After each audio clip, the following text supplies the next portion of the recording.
Olá pessoal, estamos continuando, com as nossas aulas remotas, falando sobre a industrialização brasileira. Nós falamos de período a período, falamos no seu início no governo Getúlio Vargas, falamos das contribuições do governo Juscelino Kubitschek e também da ditadura militar. Agora nós vamos falar de um período, a abertura política, ou também chamada de redemocratização, que se deu a partir de 1985 até os dias atuais. Nós sabemos, como nós falamos na última aula, que nós tivemos um período militar de 1964 a 1985, quando houve o processo de redemocratização, ou seja, os brasileiros agora decidem novamente os seus representantes, decidem novamente quem será o seu presidente. Então, na abertura comercial, nós temos essas características, de a privatização e as concessões de serviços. Nós tivemos aqui, Collor, Itamar Franco e FHC nessa primeira fase aqui, nesse primeiro slide que a gente vai estar falando, Estamos prestando atenção, fazendo as anotações. Então, nesses três governos de Collor, de Itamar Franco e FHC, Collor foi o primeiro presidente eleito após a redemocratização, mas que sofreu o impeachment, e o seu vice, Itamar Franco, assume. Collor vai de 1990 a 1992, e Itamar Franco de 1992 a 1994. E Fernando Henrique Cardoso vai de 1995 a 2001, pois ele vence duas eleições. Ele é eleito e reeleito. Então nós tivemos, nesses três governos, diminuição da participação do Estado com as privatizações. O que é isso? Nós temos o Estado, por exemplo, os Correios pertencem ao Estado brasileiro. Então, esse serviço de comunicações, de envios de cartas, de encomendas, é um serviço que tem a participação do Estado. Por quê? Porque os Correios pertencem ao Estado brasileiro. Se houver uma privatização dos Correios, nós temos o quê? Uma diminuição da participação do Estado. Porque quem vai fornecer esse serviço agora é uma empresa privada. Não é mais uma empresa estatal, uma empresa que pertence ao Estado, certo? Então, quando nós privatizamos empresas estatais, nós estamos diminuindo a participação do Estado na economia. Tivemos também, nesses governos, a eliminação dos monopólios do Estado em telecomunicações. Veja que antigamente as pessoas, quando iam fazer ligações, faziam através de quê? Dos orelhões. Aqueles orelhões eram fornecidos por quem? Pelo Estado.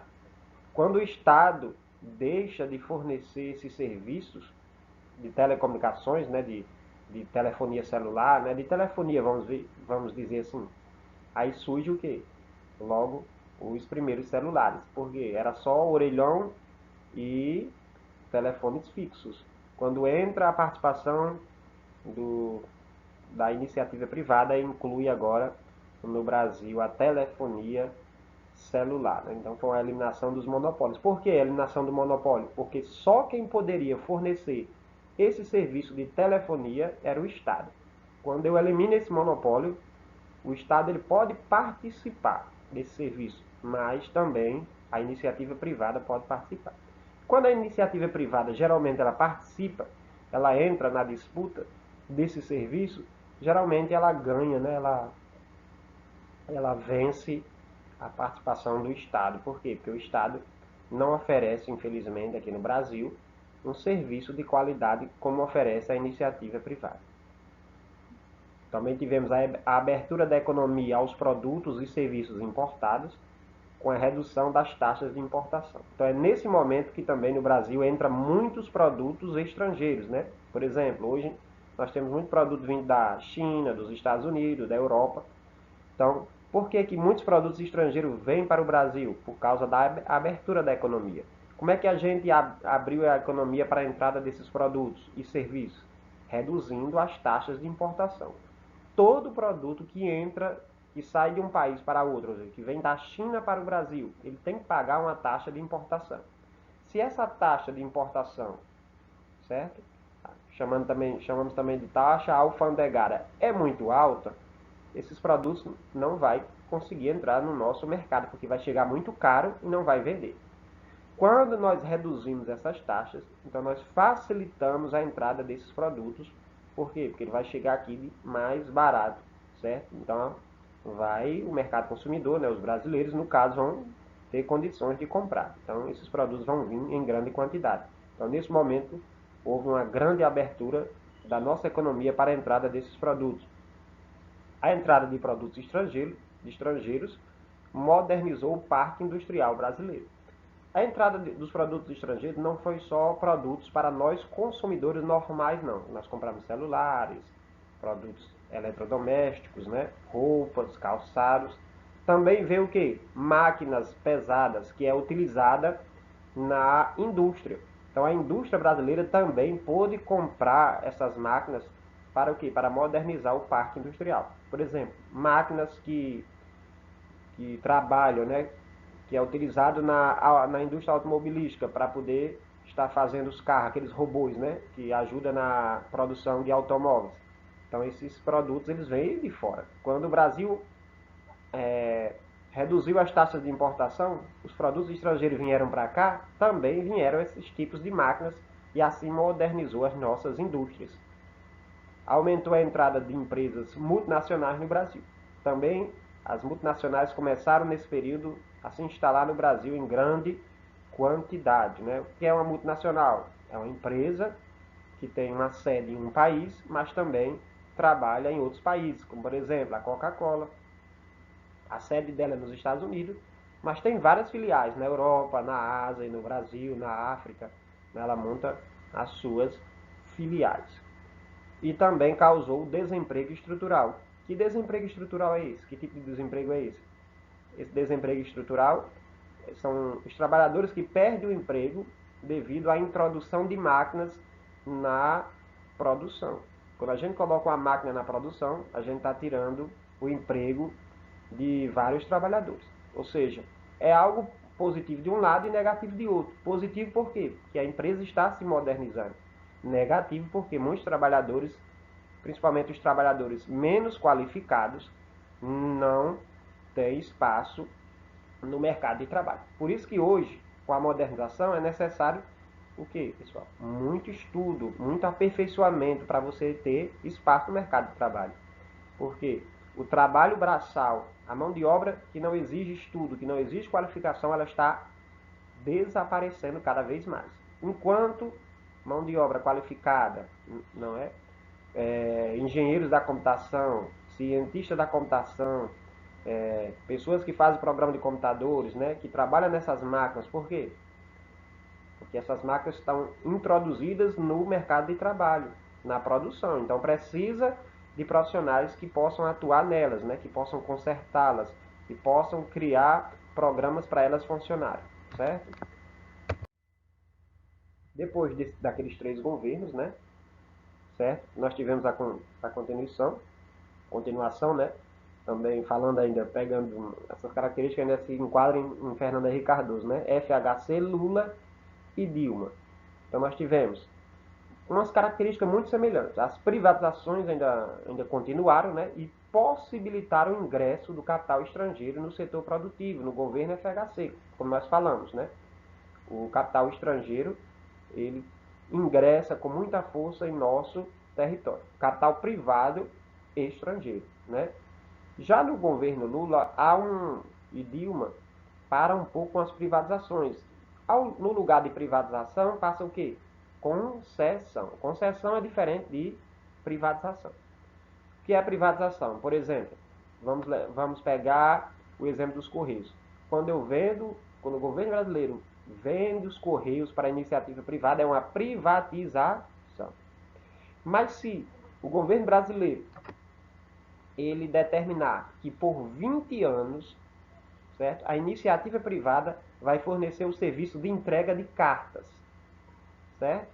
E o governo não vende os Correios. Ele fez apenas o quê? Uma concessão desse serviço de entrega de cartas e correspondências. É uma concessão. Então ele não vendeu, ele só concedeu por um período de tempo, por exemplo, pode ser 20 anos, concedeu esse serviço para que a iniciativa privada ela possa trabalhar, né? Ela possa fornecer esse serviço. Por que a iniciativa privada não pode entregar correspondências hoje? Porque está na lei que quem só pode entregar correspondências é o governo brasileiro, certo? Enquanto não houver uma privatização ou uma concessão, só quem pode fazer esse serviço, né, de postagem, né, de entregas de correspondências é o governo brasileiro, certo? Então, concessão é conceder por um tempo determinado que empresas estrangeiras, certo? Aqui vocês podem colocar aqui no lugar de estrangeiras, empresas estrangeiras pode ser também brasileiras. Empresas privadas no lugar de estrangeira, vamos colocar empresas privadas, né? Pode colocar privadas. Possa oferecer serviços que é de responsabilidade do Estado. Por exemplo, petróleo e energia. Também está determinado que a exploração de petróleo é feita pelo governo brasileiro, por uma empresa brasileira que nós sabemos muito bem, que é a Petrobras. As empresas estrangeiras não podem, certo, competir com a Petrobras, a menos que o governo brasileiro faça o quê? Uma concessão, que, como já aconteceu em alguns campos de petróleo no Brasil. O governo faz uma concessão para que empresas privadas possam explorar esse campo de petróleo por alguns anos, certo? Então isso é chamado o quê? Concessão. Se fosse uma privatização, o que é que o brasileiro fazia? O Brasil fazia, vendia a Petrobras para uma empresa privada, para um grupo privado, certo? Então essa é a diferença, certo? Privatização é quando uma empresa ela é vendida, empresa estatal. Concessão é quando concede por algum tempo que o capital privado possa oferecer um serviço que é de responsabilidade do Estado, ou seja, do Estado brasileiro. Nesse período, o país sempre buscou, né, controlar a inflação. Esse negócio da inflação dos anos 80, nos anos 90, né, foi um grande desafio do Brasil. O que acontecia? Os preços a cada mês subiam de maneira exorbitante, né, muito grande. Então, com o FHC, já no final do governo FHC, a inflação ela foi controlada. E continuou sendo controlada nos governos Lula, Dilma e até os dias atuais, certo? Então veja aí, apenas a diferença dos governos aqui, ó, as características são iguais. Só uma pequena diferença nos governos Lula e Dilma, parou com as privatizações, mas continuou com as concessões, que é praticamente a mesma coisa. Estrutura e distribuição da indústria brasileira. Como é que está a indústria brasileira? Veja que a indústria brasileira corresponde a 22,4% do PIB. Vixe, como é pouco a indústria. Serviço, 68,5%. E a agropecuária, 9,2%. A indústria, só 22,4% ela produz, mas é ela que alimenta os outros setores. Por exemplo, o setor de serviço, que é o setor de vendas, que é o comércio, que fornece outros serviços, como educação, como saúde, como serviço de internet, ela só existe, esse setor de serviço, por causa da indústria. Vamos levar em consideração uma fábrica de calçados e também de roupas. Ela só existe por causa da indústria. Quem é que produz os calçados e as roupas para esse comércio? A indústria, certo? Então, é a indústria que vai, ela fornecendo certos serviços, produtos, ou melhor, produtos para que os outros serviços, eles, né, dêem uma alavancada, eles possam funcionar. Então, nós estamos aqui, a nossa estrutura da indústria brasileira. 18% da nossa indústria é na fabricação de alimentos e bebidas, certo? 14% em derivados de petróleo e combustíveis. Nós temos uma grande produção de petróleo, né, no Brasil. 9% veículos automotores. 9% também produtos químicos e farmacêuticos. 8% metalurgia e produtos de metais. 7% máquinas e materiais elétricos. 2% informática. Isso aqui de informática, né, que é de alta tecnologia. O Brasil ele deveria, né? É importante que o Brasil cresça a participação em alta tecnologia. O Brasil tem muito em média tecnologia, tá certo? Em alta tecnologia é melhor porque dar uma alavancada na indústria do nosso país, tá bom? E tem vários outros, né? Aqui são os principais. Tem vários, né? Com 1, 0, alguma coisa, né? Que a gente seria impossível a gente estar enumerando. Aqui são os principais, tá bom? Nós temos também uma característica desse momento atual, desse momento de redemocratização, que começou em 1985 até os dias atuais, que é a desconcentração da atividade industrial. Veja que quando nós falamos do início de nossa industrialização do governo de Getúlio Vargas, nós falamos de uma concentração industrial. Aonde? São Paulo e Rio de Janeiro. Estava concentrado, certo? A partir dos anos 90 e anos 2000, nós temos uma desconcentração da atividade industrial, certo? Ainda existe uma concentração nos estados de São Paulo e no estado de Rio de Janeiro, da nossa indústria. Mas aos poucos está desconcentrando. Já não é mais que nem foi no início. E quais são os motivos dessa desconcentração? Os governos começaram a criar infraestrutura nas regiões marginalizadas. Quais eram as regiões marginalizadas? Principalmente Norte, Nordeste e Centro-Oeste. Então começou a criar estrutura. Que tipo de estrutura? Estradas, né, as BRs, serviço de internet, serviço de energia, porque no início da industrialização brasileira, grande parte do Norte e Nordeste não tinha energia elétrica. Como é que uma indústria ela ia se concentrar no Norte ou no Nordeste? Não tinha nem energia elétrica, tá certo? Então agora essas regiões começaram a receber infraestrutura. Outro motivo, mão de obra barata. A mão de obra do Norte e do Nordeste é mais barata que o Sudeste. Então é mais importante dar mais lucro a uma empresa, certo, de média tecnologia se instalar aqui no Rio Grande do Norte do que em São Paulo. Porque os trabalhadores do Rio Grande do Norte eles vão pagar um salário menor do que pagaria um trabalhador lá de São Paulo, do Sudeste. Também o Norte, o Nordeste e o Centro-Oeste, menos impostos com a guerra fiscal. Toda empresa, quando ela vai se instalar numa cidade, num estado, em um país, ele precisa pagar impostos. Ao que acontece? Um estado que nem o Rio Grande do Norte, que tem poucas fábricas.